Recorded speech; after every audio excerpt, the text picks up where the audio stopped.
You wake up to a headline that feels reassuring. Debt payments are rising. Households are paying down balances.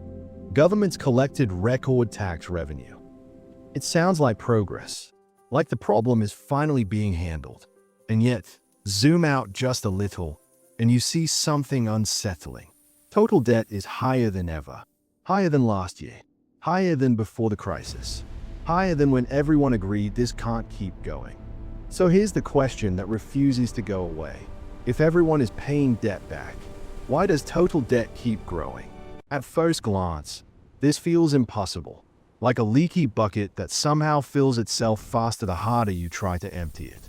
But once you see the mechanics underneath, the confusion fades and something else takes its place. Discomfort. Because the answer isn't about irresponsibility. It isn't about laziness. And it isn't about people refusing to pay what they owe. It's about how the system is built. And more importantly, what it requires to survive. Let's start with why this matters right now. Debt today isn't just a number on a government website. It's woven into everyday life. Rent, mortgages, student loans, credit cards, car payments, business loans, government bonds. Debt isn't a side feature of the economy anymore. It is the operating system. And when that operating system behaves in ways people don't understand, trust erodes. People work harder, save more, cut back, and still feel like they are falling behind. That gap between effort and outcome is where anxiety lives. So let's walk through this carefully. No jargon, no abstractions, just the mechanics. Imagine a small town with one bank. One day, the bank lends a business owner $100,000 to expand a shop. That money didn't come from a vault. The bank created it by issuing a loan and a matching deposit. Debt is created. Money is created. At the same moment, now the business owner spends that money. It becomes income for workers, suppliers, landlords. It circulates. So far, so good. Now imagine over the next few years, the business owner pays the loan back. Every monthly payment reduces the loan balance. And here's the part most people never see. As the loan is repaid, the money used to repay it disappears. It doesn't get recycled. It doesn't get stored. It's extinguished. Debt created the money. Debt repayment destroys it. Which means something strange happens at the system level. If everyone aggressively paid down debt at the same time, the money supply would shrink. Spending would fall. Incomes would drop. Prices would fall. Businesses would struggle. Defaults would rise. So the system quietly does something to prevent that. It creates new debt. Somewhere else. By someone else. Often larger than what's being repaid. This is the first reason total debt keeps growing. Repayment doesn't reduce the system's dependence on debt. It increases the pressure to replace it. Now layer interest on top. When a loan is created, the principal is created as money. But the interest is not. If a bank lends $100,000 at interest, only $100,000 enters the economy. But more than $100,000 must be paid back. That extra money has to come from somewhere. And the only place it can come from is new loans. This means the system requires expanding debt just to service existing debt. Not because anyone designed it as a trap, but because the math demands it. Think of it like a treadmill that slowly accelerates. You can keep walking. You can even walk faster. But stopping isn't an option. And slowing down feels dangerous. Now let's talk about scale. Households might pay down credit cards. Businesses might refinance. Governments might raise taxes. But at the same time, larger borrowers step in. Corporations issue bonds. Governments run deficits. Banks expand lending where returns are highest. So while some debts shrink, bigger debts grow. And here's the key asymmetry. Small debts feel heavy. Large debts feel abstract. A household notices a $5,000 balance immediately. A government adding $500 billion barely registers emotionally. It's just another line item. But they all feed the same system.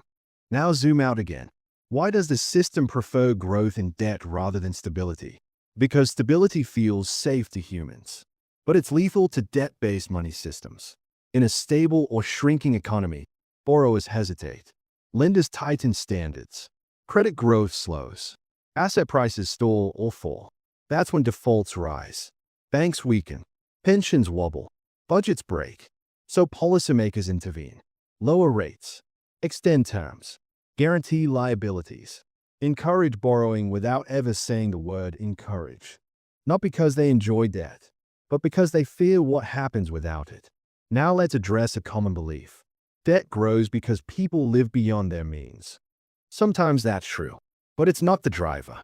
If everyone suddenly became disciplined, frugal, and debt-averse, the system would seize up. Incomes would fall, tax revenues would drop, unemployment would rise, and ironically, debt would grow anyway, because recessions increase deficits, and deficits create debt. Which brings us to governments. Governments don't pay debt the way households do. They roll it. They refinance. They issue new bonds to pay off old ones. This isn't fraud. It's structural. Government debt exists not to be eliminated, but to be maintained and expanded slowly enough to remain credible. If a government aggressively paid down its debt, it would drain money from the economy. Growth would slow. Political pressure would mount. Eventually, deficits would return. Debt reduction creates the conditions for future debt expansion. Now consider inflation. Inflation reduces the real value of debt, which sounds like a solution. But inflation also raises nominal costs. Wages chase prices. Budgets expand. Asset prices rise. Borrowing increases to keep up. So inflation doesn't shrink debt. It reshapes it, and often makes it larger in absolute terms. This is why debt-to-GDP ratios matter more than raw numbers. But even those ratios hide risk. GDP can rise because of debt-fueled spending, which makes debt look sustainable until it isn't. Now let's talk about psychology. Debt feels like something that should go away once paid, like a stain you scrub until it disappears. But in this system, debt is more like gravity. You don't eliminate it, you orbit it. And the faster the economy grows, the stronger that gravity becomes. There's also timing. Debt grows slowly, then suddenly. During expansions, everything feels manageable. Payments are made. Defaults are low. Confidence is high. Then something shifts. Rates rise. Cash flows tighten. Refinancing gets harder. That's when debt that looked harmless becomes dangerous. And that's when everyone asks the same question. How did this get so big? It didn't explode overnight. It accumulated quietly, while payments were being made. This is the paradox at the heart of modern finance. Paying debt back keeps the system alive, but the system staying alive requires more debt, which means responsibility at the individual level doesn't translate to resolution at the system level. You can do everything right, and the total still grows. Now zoom out one final time. What happens if debt stops growing? Historically, we know the answer. Financial crises, bank failures, sharp recessions, political instability. So the system adapts. Longer loan terms, lower rates, new asset classes, new forms of credit, student loans, buy now, pay later, corporate leverage, sovereign borrowing. Debt doesn't just grow, it evolves. And each evolution makes it feel more normal.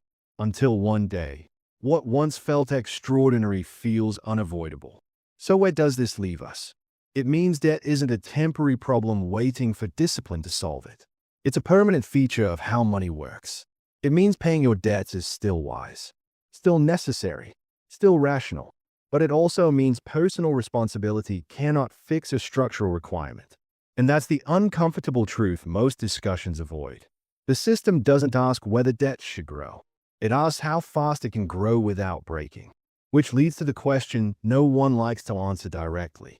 If debt must keep growing to keep everything stable, what happens when growth finally slows?